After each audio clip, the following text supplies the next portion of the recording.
Hello and welcome back to the Bear Oracle. My name is Raleigh, and today we'll be taking a look at crown symbolism in the tarot. Who wears them? What do they mean? How can you use them to make your understanding of the cards that much deeper? Okay, so one of the things that I noticed about the Rider-Smith Waite deck and a lot of the decks that were inspired by it were how many cards featured crowns on them. In fact, this particular video got a little spready because there were so many crowns that I was looking at.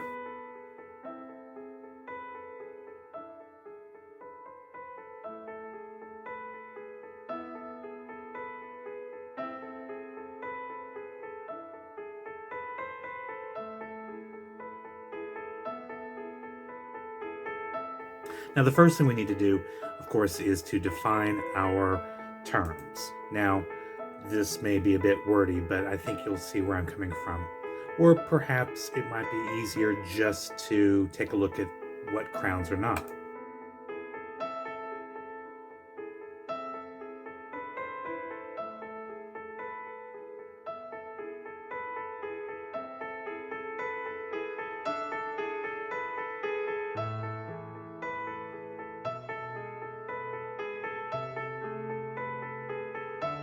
So, in general, we could say that a crown, at least, is something that serves not a practical purpose, but an emblematic purpose. That it sort of, signals that this particular person that's wearing it has sort of a higher status and therefore a higher responsibility in society. Now, the tricky question, of course, is who wears the crown?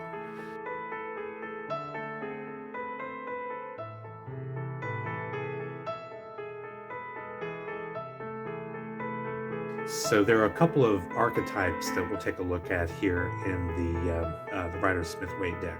So the goddess Cybele, which I've pictured here, is shown wearing a mural crown, and that would have denoted that she was the patroness and also the protectress of various cities around the Roman Empire. And that's the sort of thing that you could also take over into the Empress card, that while you usually think of her as fertility, she can also be seen as a protecting figure as well.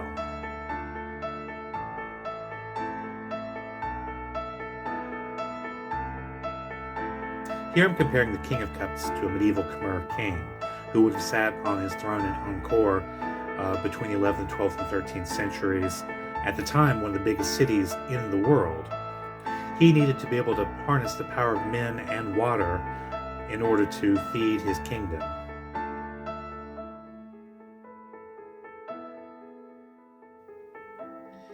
Now, I find the history here of the Ioba a particularly fascinating one. She was the queen mother of the Oba, or the king of ancient Benin. And as such, she was a powerful sorceress. She was a key advisor. She even had an army of her own. These are the sorts of real life examples that we can then bring to a practical queen in the deck, say the Queen of Pentacles.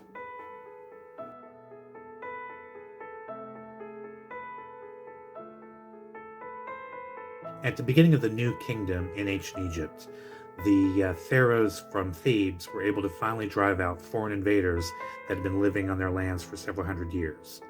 They ascribed their success to their patron god Amun, seen here with a feathered headdress in bronze. As he was the protector of Egypt, he was also therefore seen as a protector of the people who didn't have a voice for themselves, of an important reminder that the emperor has to represent also the poorest and least fortunate people in his empire.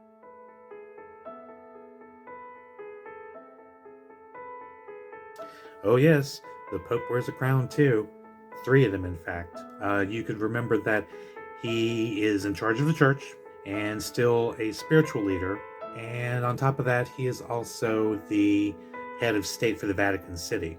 So the Hierophant, like the Pope, would rely upon a sense of tradition in order to lead the younger follower, kind of giving him that aspect of deciding whether or not the actions that we're taking are socially acceptable or not.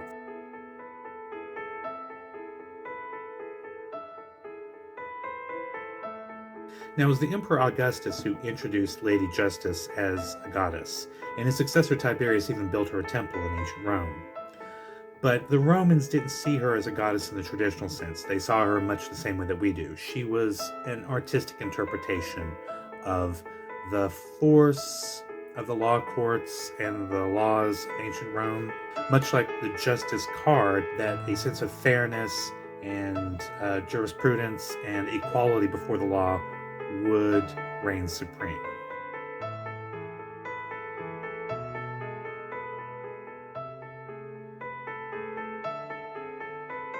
All right, so now we're going to take a look at some of the things that wearing a crown can represent.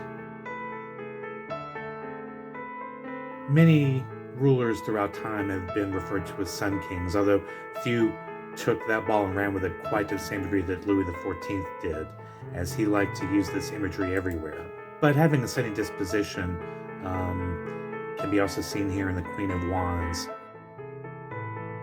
If you think about it, a crown is kind of a circle, and the spikes on it are kind of like rays coming out from the sun, especially when they're encrusted with jewels and they would catch the light. So the Queen of Wands, for instance, would be that sort of powerful person that was always the center of activity. One of the things that struck me during my research was the fact that the shape of crowns does echo natural forms.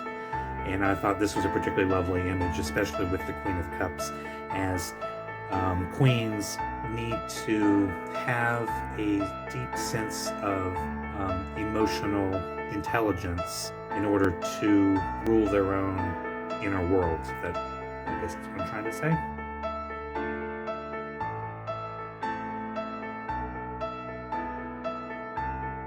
There's also a sense of continuity between the generations that's represented in a crown. So, for instance, here the King of Pentacles is someone who, with his eye on the future, but also with an eye to his own legacy, that he will be passing on the gifts of his kingdom.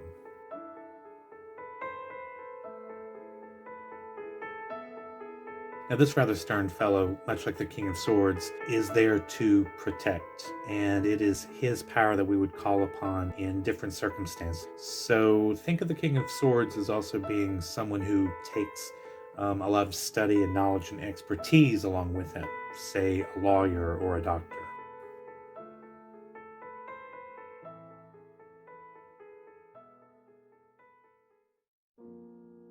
Now, it was poor Henry V who uttered these lines in the famous play by Shakespeare, but there are a lot of shadow aspects to wearing crowns that are also reflected in the tarot and its traditions.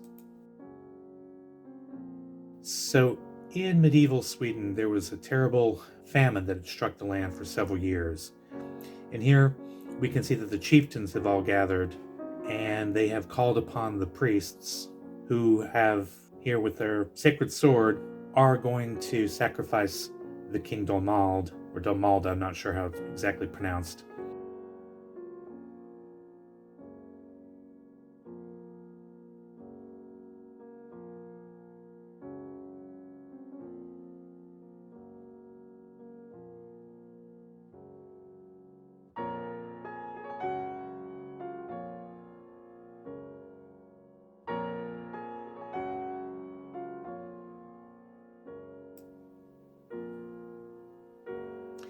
In a lot of the texts associated with the Bible, the famous hunter Nimrod is also referred to as one of the first great kings, and that when he and his people came to the land of Shinar, that they built a great city, and in this city was a great tower.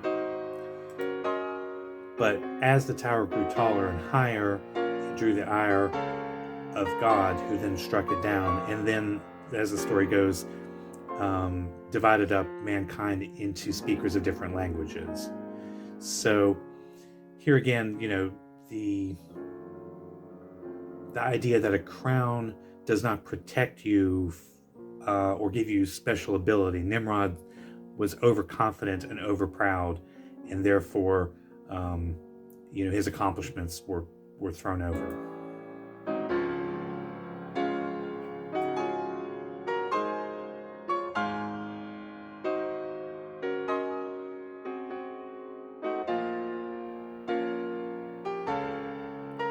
And you can see here in my second chart that, yes, in addition to crowns, there are also wreaths, which can be made of flowers or olive leaves, sorrel leaves. Those are some of the ones that are the most common.